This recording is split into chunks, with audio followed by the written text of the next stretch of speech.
I'm happy to welcome all of you to the July Catchlight webinar. I'm Yelena Melamed, Head of Product for Catchlight. As part of our speaker series, we are committed to bringing you compelling insights on business growth. And today I'm joined by Gwendaline Mazzara, Vice President of Fidelity Institutional Practice Management. For our agenda today, we'll start with recent Catchlight data insights. Gwendaline will focus on creating scalable personalization with marketing tools and technology. We'll also walk through Catchlight product evolution and what's next, and then we'll end with a Q&A session. At the end of the session, please take a moment to respond to our brief 3-question survey on what you'd like to see to support your business and other topics you'll find useful for our future speaker series. We'll start with a positive outlook on organic growth. We often see advisors come to us to specifically focus on organic growth, so that felt like the right place to start. Starting with a look at the transfer of wealth from older generations that has been widely talked about in the industry. In fact, between investors passing their wealth on to next generations and advisors retiring, we estimate there to be about 50% of all managed money in motion over the next decade. We often see dollar estimates when looking at transfer of wealth, but we know that you focus on relationships. So as a result, we wanted to reflect estimates in form of new relationships. And assuming $500,000 accounts, we estimate there to be about 50 million leads in the market in the next 10 years. As you can see, projections on money on the move have increased from 2015 to 2020 based on Cerulli research. We also see significant increases in the projected assets built by those 40 and younger, with almost a 200% increase. This is an interesting and growing segment to pay attention to. And while highlighting these positive market trends that create opportunity, I'd be remiss not to mention our recent market conditions. That said, let's take a look at the past trends in advisor and investor behavior, simply focusing on the data.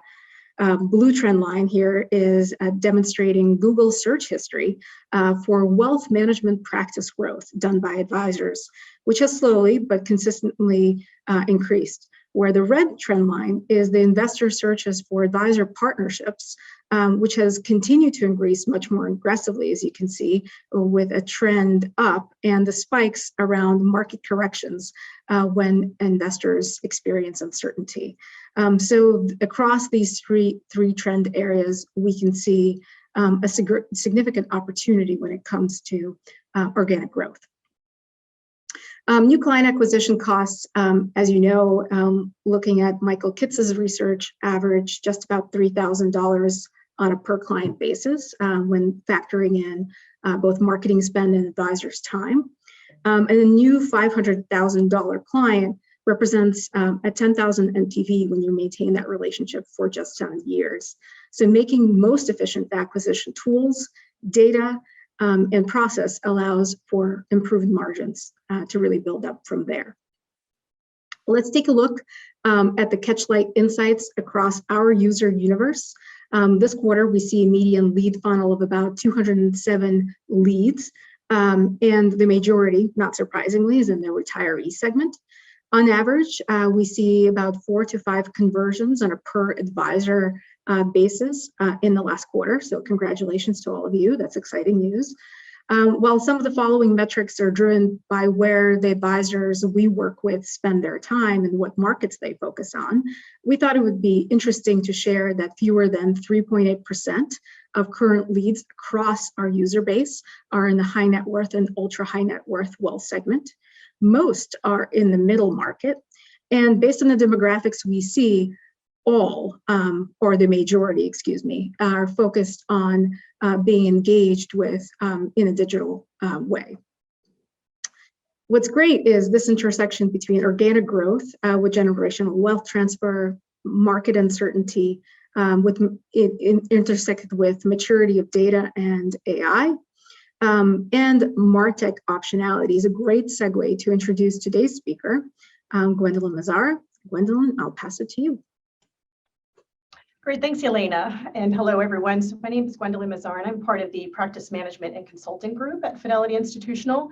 And I work with RIAs, BDs, and MFOs to help them grow their business.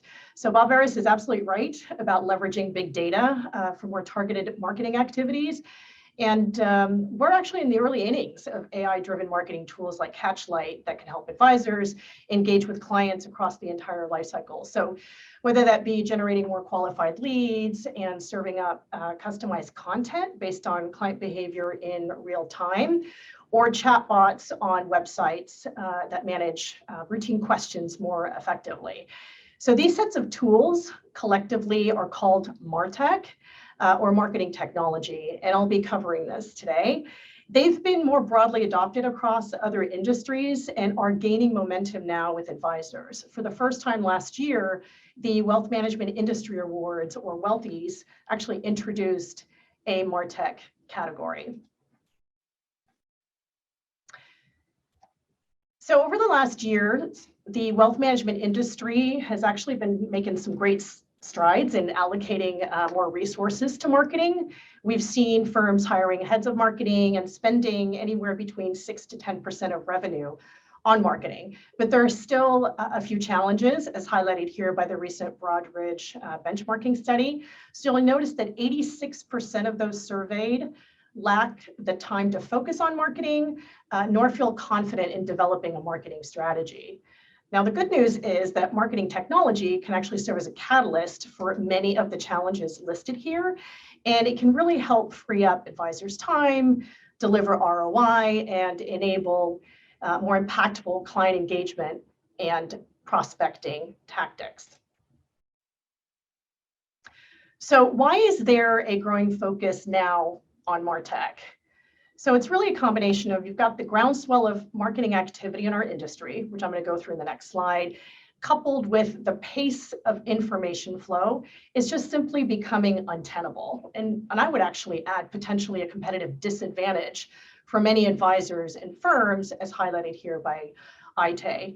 So Martech can offer a few benefits. There's some cross-industry research that shows that firms employing marketing automation solutions see increases in productivity by 15 to 20%, and lead scoring can lead to a 77% greater marketing ROI. So this, coupled also with an increase in optimizing the capture and use of data, which is something firms really should pay close attention to, because according to Martech expert Scott Brinker, 44% of the data that goes through organizations today are not getting captured. So let's level set a bit on what the marketing activity looks like in wealth management firms these days. It's clearly more than a one-off email campaign or a static website. It's everything that influences and touches growth. So think social selling, advertising, PR, client segmentation, reputation management, down to associate culture. So whether entitled or not, all of us in the industry are using marketing tactics to solve client needs. And the pandemic surely accelerated a focus on engaging clients and prospects through a whole new set of channels, like social media and webinars and podcasts and virtual events, but really that's only part of the story. So a changing consumer landscape, intensifying competition, and shifting regulation. Many of you are probably familiar now with the impending SEC advertising rule regarding the use of testimonials and endorsements taking effect in November. All of these have really added more complexity to the offline and online client and prospect marketing strategy. So really advisors and firms have their hands full. And here is a click down on how this complexity is actually playing out in real time. So we're all familiar with the $70 trillion wealth transfer over the next 2 decades, which in itself will vastly shift the nature of the high net worth of relationship. But for the first time ever, we have 5 different generations in the labor force. So by 2024, Gen Z will be half the workforce. And as a reminder, that's just 2 years away. And the number of workers 75 and older is projected to double over the next 7 years. And this is coupled with the rise of more diverse households. 1 in 6 children lives in blended families, according to Pew Research. So each client segment brings its unique sets of attitudes, communication preferences, and expectations about advice. And a few more points to really help drive home these diverse client viewpoints. We found in our Fidelity 2021 Investor Insight study that 72% of Gen XY investors are looking for more than investment advice, as opposed to 32% for boomers. And then 53% of the Gen XYZ relied on online reviews and information to select advisors versus 5% for boomers. And that's just data on end investors. Many of you in your firms are probably actively recruiting advisors. You're sourcing talent and you're potentially engaging in M&A activity, all of which require yet another set, right, of marketing strategies and tactics. So how can advisors deliver this personalized service on demand across all these channels to this intergenerational set of clients? And this is where adopting more Martech can be one way to manage and scale against this demanding client and competitive landscape. So what does Martech, though, entail exactly? So many of these tools are aligned around specific functions mapped to a typical prospect to client advocate journey. So I imagine many of these categories listed here are pretty familiar to you, such as email marketing, content marketing, and SEO or search engine optimization. And through APIs, these tools come together. They can be customized to advisor needs. Information typically flows to and from the CRM, for example, or a CDP, a customer data platform, which is a data warehouse of sorts, acting as the core to give a 360-degree view of all client interactions. I actually like to think of this more as a revenue stack that automates and monitors activities across the customer experience. So you've got SEO tools that can provide data and alerts about your website ranking and discoverability, again, in real time. You have website optimization tools that can create exit pop-ups, content lockers, and customized landing pages to help move the buyer along. You have lead scoring tools like Catchlight to help you engage with best fit prospects. And you've got content marketing tools that can help you distribute customized materials at scale based on client attributes. And many of these tools actually offer free versions or low-cost options. So as I mentioned in the beginning of this session, is Martech adoption is gaining momentum in our industry. And Cerulli cited that 43% of advisors in 2020 were actually using Martech. And they projected it to reach 50% by this year. So by leveraging any one of these tools, you can save time, you can focus on those marketing efforts that really drive the best conversions and strengthen your client relationships. A few more compelling stats include a Nucleus research study that actually found average marketing automation ROI is $5.44 per dollar spent.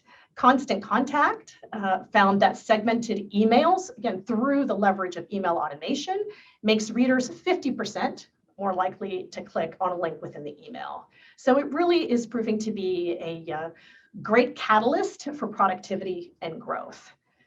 So all this is great, but where and how can advisors get started?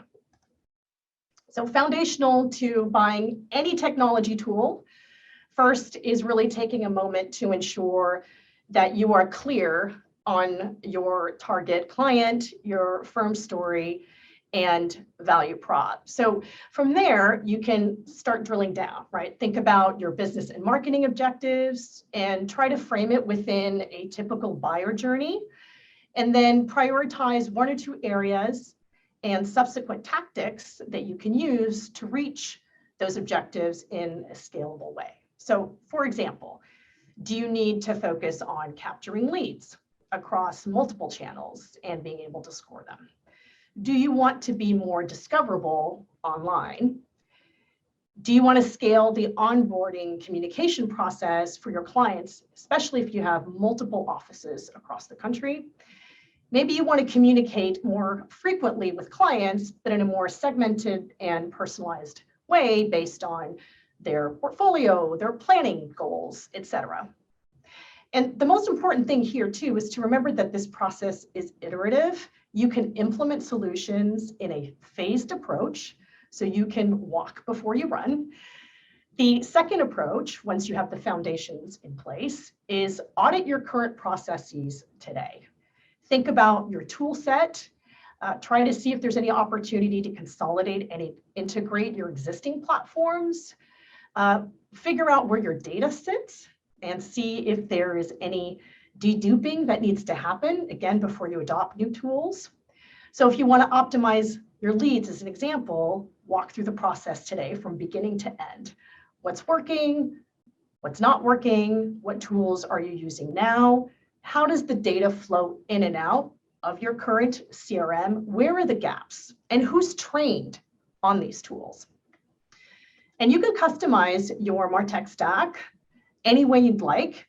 But as I mentioned earlier a bit, and even hinting at it, is really to be very focused, whether it be a best of breed solution or a single vendor solution, that you understand how everything will integrate. One of the things you want to avoid is having siloed tools that don't communicate with each other. You can have a stack of tools that can, again, be integrated through APIs, and that really has a data approach that's unified. You don't have to have a single vendor solution, but what we've seen is some firms will end up buying 10, 15 different products, but they don't communicate with each other. So you want to really watch for that. And lastly, again, is making sure that you're mindful of also that the solutions are flexible and that they can grow with you. So think about the trade-offs, right? You don't want to pay for tech that you won't use, but at the same time, you want to give yourself enough runway so that as you're scaling and growing, the solution grows with you. The third thing to consider when selecting Martech tools is the level of personalization you want to deploy, whether that be, again, today and also in the future. So think about who are the key audiences that you want to reach, what are their needs. There's solutions out there that have different levels of personalization, and you, again, want to maximize adoption and utility, getting that ROI again. So make sure you're thinking through the various features and functionality from the client's lens, not just the operational lens within your firm, because Martech has that great ability to help increase productivity. But at the end of the day, too, it's also about how the client perceives that experience. So look at it really from both angles. Internally within your firm, streamlining those workflows, and externally from the client lens. Now, after all of this, you might decide that you want to outsource a lot of these capabilities, and that's fine. There are many agencies out there that can automate all of these using Martech tools. They can automate on your behalf. I still think, though, you're well off knowing the terminology, the types of tools that are out there, because over time, you may decide to bring in those capabilities within your firm. And what we're seeing is, overall, we have, in a recent benchmarking study, found that 56% of firms are managing marketing in-house, and then 45% are doing a blend of outsourcing and in-house marketing. There is no right answer. There is only the right answer for you. So just think about your internal talent, service, priorities, et cetera. Just make sure that the solution that you, again, select, whether that be outsourcing everything or insourcing everything, again, you have the flexibility to scale, pivot accordingly. So the good news about all this is that Martech is a growing ecosystem of service providers and really can help you and your firms increase productivity and save time and deepen client relationships, all of which contribute to building that future-ready business. So, Yelena, I'll hand it back to you. Gwendaline, thank you. It's fascinating to see the evolution of marketing's role as really being almost, as you described, the core of advisory practices, as opposed to a function that exists in satellite. Very consistent with what we're seeing from some of the advisory firms that we're partnering with. Thank you. Based on the feedback from many of you, I just wanted to bring us through some discussion on what we've been able to absorb through the feedback we received from many of you, and what we've delivered as a result of that, and the number of updates that have evolved really the product offering on Catchlight. So we have now a broader collection of filtering and analytics. We've enabled HubSpot-friendly exports, developed and built upon our initial Redtail integration, added additional data, and now in beta, we have the ability to bring some of our analytics to your book of business. So again, I'll pause just to take an opportunity to thank all of you for partnering with us in providing feedback. Keep it coming. We love it. And on that notion, wanted to take a peek with you of what's up next and what we're focusing on. Lookalike modeling of your best client segments. What is it really? So it is really for an opportunity for us to help you think about how to spot your best customers or best customer lookalikes in your prospect list today. We're also working on the ability to save segments, so giving you better efficiency at looking at some of your key segments. You can continue to use the capabilities you see in our filtering today, but yet if you want to get to a particular segments quicker, you can certainly do that. We are also working to align digital marketing library content with Catchlight profile characteristics, and really tying your digital marketing content assets that you may be insourcing or outsourcing to those that you wish to engage with. We're focused on bringing additional profile data, and more specifically, our focus at the moment is on employment and business owner data based on the feedback that we've heard from you. And then lastly, additional integrations based on what we're hearing from our clients and prospects. And so I will start a quick poll and hope that all of you can take a peek at all of these capabilities and vote on one that you think is most critical to your business and how you see yourself grow. We'd love to learn from you. So take a moment and rank your favorite capability here. Again, that doesn't just drive what we do, it helps us determine what we focus on next and to what extent. Again, if there's anything that you don't see on the list, we'll have an opportunity to walk through that in a moment's time in our follow-on survey. So please take a moment after our session to answer those 3 questions that will come up. Let us know what you're thinking, let us know what your goals are and how we can help you achieve those. Thank you. I'll give one more moment for folks to take the poll. I still see the numbers moving around in a couple of different directions. That's great. Thank you again for voting. And right after I wrap up the poll, we'll go into a Q&A session. I already see a few of you that have taken the opportunity to post some questions. We'll visit those. And if you already answered the poll, please take the time to raise a question if you have one for myself or for Gwendaline. All right. Thank you all for participating. I'll share the results if you're curious. And again, like always, we use your feedback and this feedback as well in our prioritization. All right, and we are at the point in time where we're getting into our Q&A session. So again, thank you all of you for participating. All right, so looking at the questions, seeing which ones are being raised. Again, I still see a few. I see a question. What are the lead alert emails from one of the slides above? We, on a regular basis, make sure that an advisor can be focused on where is their top best opportunity based on our scoring and any input. Simply by shipping that on a weekly basis to your inboxes.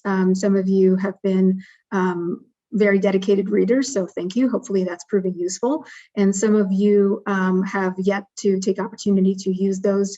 This is really a way to look at your top leads, a best way to engage with them, and looking at kind of some key marketing content insights at a click of an email, as opposed to having to log into the platform. So that's the answer there. I see another question is, which integrations are you focusing on next? So at the moment, we're exploring several CRM and digital marketing solution integrations. More specifically, our focus at the moment is FMG Suite and Salesforce. So those of you that use those two solutions, if you have specific feedback or specific asks, please let us know. Feel free to either comment in the survey that's going to come up, or through the Q&A, or just email me. I think you should have an email address with the invite. Next question we see here is, and I think this one is actually for you, Gwendaline. What % of budgets are spent on a marketing technology stacks? Sure, happy to take that. So we've seen different types of numbers, but it tends to hover around 20 to 26% of top line marketing revenue. It's great. Marketing budget of the marketing budget, 26%, 20 to 26% is dedicated to Martech.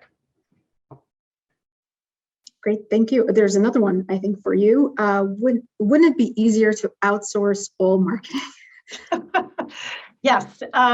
So that's in terms of what I mentioned beforehand. That is a possibility, and you can do that. And I think, again, it really depends on at what stage you are in your marketing maturity. One, how many people you have internally focused on marketing, and just whether or not it's really a priority based on everything else, right? And the great thing about marketing is it's variable, right? So you can spend a lot of time on something else today, but then spend more time on marketing tomorrow. You just have to look through your internal capabilities, your budget, and I would, definitely encourage talking to your peers and even doing, some RFP work with agencies, because you'll also learn some things from them. They'll provide you with trends on what's going on in the industry. You can ask them about some of the technology tools that they're using. And then at the end of that, you might say, you know what, I think I can handle this internally. I don't need to outsource as much as I thought, and hence I can really control the narrative with my clients a little bit more closely. That's great. Thank you. All right, so there's a question here on how to tackle data and data feedback within the product. So some of you have already been using, so thank you, ability to react to data points or add to data points. So I'll actually start with saying any data and any feedback you share is succinctly going to the product team and our technologists. It is not being shared with other advisors. What we do have the capability to do is to either add or react to quality of data that you're seeing. That is often how we further train how we source the data. So if you haven't taken the opportunity to use that, please do. And if you have further questions about it, please raise them. Moving on to the next question, some questions about the new capabilities we added to the data profile, specifically identifying someone as a saver, super saver, or spender, and where you could find the definitions or a legend. So we typically define that in our FAQ section on data, but if you're not seeing something specific or curious about this, we'll definitely reach out. So I'll just note some names, make sure you're getting what you're looking for. And if you have further questions beyond that, please do let us know. Seeing if any other questions. Okay, so could this work with a purchased email list? we're having trouble generating lists without a robust email list? Great question. We actually see advisors bring a lot of different sources of data, and it's interesting to see that clients and across all of you bring in a particular category of leads first before you broaden an understanding across those marketing lead pools. And so we have a number of advisors that upload their last cocktail event, their last webinar list, their paid list. In fact, some are working with multiple paid vendors and are indicating as such. There's a way to note what the source and channel of that list is. That is entirely optional. The only reason you do that is because for us, it is a way to give you back the analytics about the efficiency about each one of your marketing funnels and the ROI of each. They're not all created equal. Some take longer than others, and that includes purchased email lists. So back to that original question.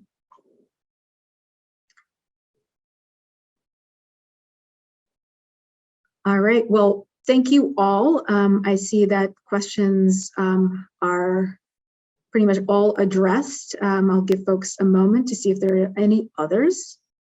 And we will definitely make a recording of the session available.